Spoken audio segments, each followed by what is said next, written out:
লড়ছে কারা বিজেপি, লড়বে কারা বিজেপি, আগামীতে বিজেপি, দেশে আবার বিজেপি, সবাই মিলে বিজেপি, আগামীতে বিজেপি, লড়ছে কারা বিজেপি, লড়বে কারা বিজেপি, লড়ছে কারা বিজেপি, লড়বে কারা বিজেপি, আগামীতে সবাই মিলে বিজেপি, আগামীতে বিজেপি, দেশে আবার বিজেপি, বন্দে মাতরম, বন্দে মাতরম, বন্দে মাতরম, বন্দে মাতরম, বিজেপি ঐক্য জিন্দাবাদ, বিজেপি ঐক্য জিন্দাবাদ, নরেন্দ্র মোদী জিন্দাবাদ, বাংলা তো বন্দে মাতরম, বন্দে মাতরম, বিজেপি ঐক্য জিন্দাবাদ, বন্দে মাতরম, বন্দে মাতরম, বন্দে কারা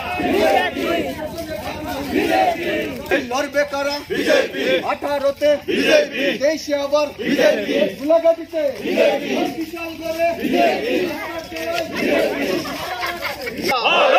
জয় জয় মাতা, ওই সামনে করো বিজেপি, পেছনে করো বিজেপি, সামনে করো বিজেপি, বামে করো বিজেপি, সবাই মিলে বিজেপি, দেশে আবার CPM, communism, communist party of India বা মার্ক্সবাদ, লেনিনবাদ যাই বাদে হোক, এই ত্রিপুরাতে তারা আঞ্চলিক দলে পরিণত হয়ে গেছে, ন্যাশনাল পার্টি না। 2023-এ তারা সিপিএমরা এই ত্রিপুরা রাজ্য থেকে মুছে যাবে।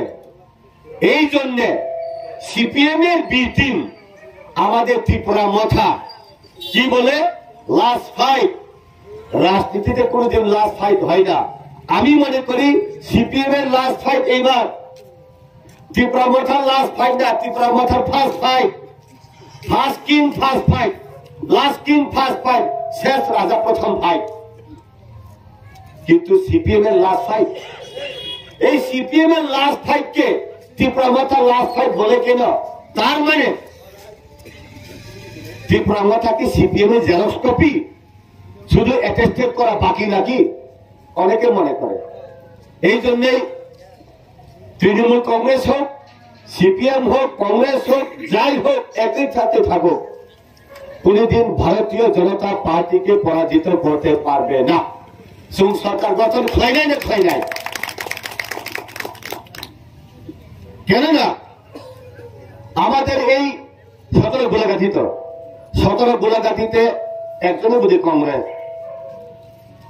অসুখটা এখন নামও অসুখ, শরীর খারাপ না, বুড়া বয়সে শরীর খারাপ হয়, নামও অসুখ।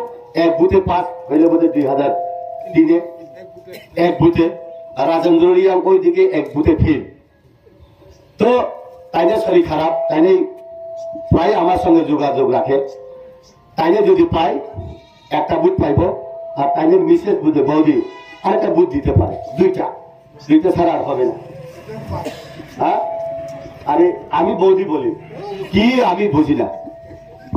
তো এখন সিপিএম বলতে তো কিছু নাই, সিপিএম এর যে সমর্থকরা ত্রিপুরা মাথাতে চলে গেছে, যে ত্রিপুরা মাথার যারা গ্রাসরুট লেভেলে মনিটরিং কমিটি, ভিলেজ কমিটি, সব সিপিএম। ত্রিপুরা মাথাতে 3টা-4টা স্টেপে ত্রিপুরা মাথা আছে।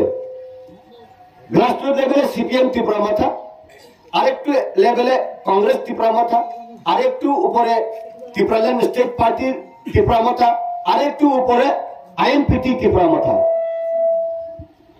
এখন এই ত্রিপুরা রাজ্যতে ত্রিপুরা মাথা যদি 20টা এসটি সিটে দাঁড়ায়, ক্ষমতাতে আসবে না তো, তবু বলে আমরা ক্ষমতাতে আসবো।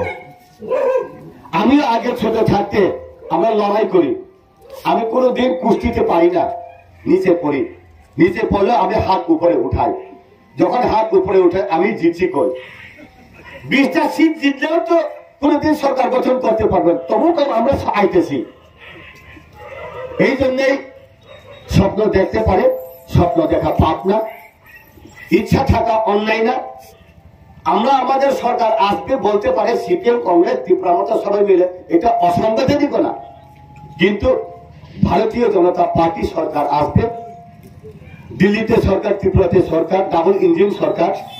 এডিসিতেও আমরা সরকার গঠন করব, ট্রিপল ইঞ্জিন সরকার হবে। কারণ ত্রিপুরা মাথার লোক এখন স্পিডে আছে, কি এমডিসি হলো, এখন সবাই এমএলএ হইতে চায়, বাক্স খালি। এমএলএ হইলে তো সব এমডিসি এমএলএ, তখন আবার বিজেপির হাতে। এই জন্য মানুষ কি চিন্তা করে, কিভাবে চিন্তা করে, আমার ভয় লাগে। অনেক সময় আমাদের মহারাজ ত্রিপুরা মাথার সুপ্রিমো বলে, আমি প্রায় জায়গাতে বলি, আজকেও বলবো, এই त्रिपुरा में 70-75 साल नेता लोग कुछ नहीं किया है, सिर्फ धोखा दिए है जनता को, कुछ नहीं दिया, कुछ नहीं किया, कुछ नहीं खिलाया, कुछ डेवलपमेंट नहीं किया। भूल যদি ডেভেলপ যদি না করতো, উনার মা এবং বাবা মহারাজা কিরিট বিক্রম কিশোর দেববর্মা বাহাদুর এবং মা বীর কুমারী দেবী একবার মন্ত্রী স্টেটে, একবার এমপি, বাবা দুইবার এমপি। তাহলে এই 75-70 বছর বয়সে গিয়েছে রাজনীতিতে, উনার মা বাবাও তো এমপি ছিলেন, মন্ত্রী ছিলেন। ওই সেন্টেন্সটা, ওই ভাষাটা ভুল। যদি বলতো এই त्रिपुरा राज्य में नेता ने कुछ नहीं किया, 70-75 साल में कुछ नहीं किया, नेता लोग कुछ डेवलपमेंट नहीं किया, उसी जगह में मेरा माँ बाबा भी है, वो भी कुछ डेवलप नहीं किया, जो बोलते भाषा था ठीक हो तो, किंतु बोले नहीं।